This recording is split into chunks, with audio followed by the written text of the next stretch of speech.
整翻啲農家菜先。嗱，呢啲自己種啊，呢啲依家拖咗水啦。醃翻啲鹹菜啊，僆仔嘅時候食過嗰啲啊，依家冇得賣嘅，依家要自己整先得啊！呢種嘢嗱，先放咗一層先嚇，咁啊到放鹽，一層鹽啊一層菜，冇得賣所以要繁瑣啲都要自己整，一粒實嘅醃2-3日就得啦。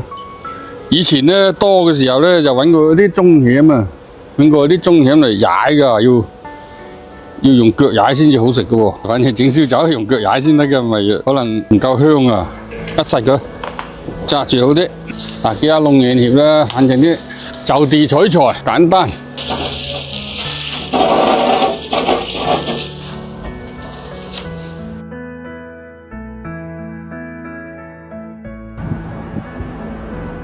炸咗一晚啊 ，OK 啦。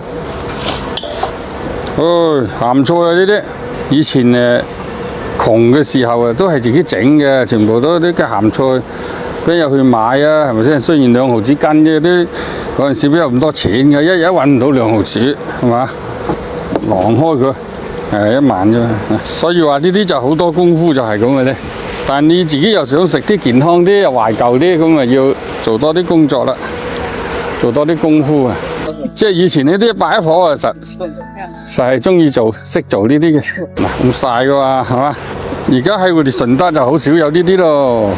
順德呢變成咗省城啦，而家想食啲順德嘅正宗嘅嗰啲古董嘢啊，真係要心機先至揾得到啊！好做啲係菜乾啊嘛，呢啲鹹菜啊，呢啲仲鹹過鹹生㗎。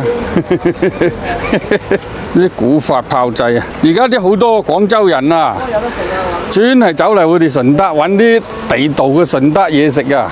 所以啊，順德嘅菜啊，現在好吃香嘅，唔係咁輕易嘅嚇。你話要食餐呢啲咁嘅傳統嘢，呢啲好難真係，比較難啊！農民呢，只要你勤力就得啦，唔使花好多錢嘅。呢啲都係自己種出嚟嘅，又唔使錢買嘅。如果冇咩錢呢，淨係鹹菜，淨係食鹹菜一餐啊嘛，係咪先？有時啊，食得多肉啊，你咪話食餐呢啲鹹菜啊，揾都揾唔到啊！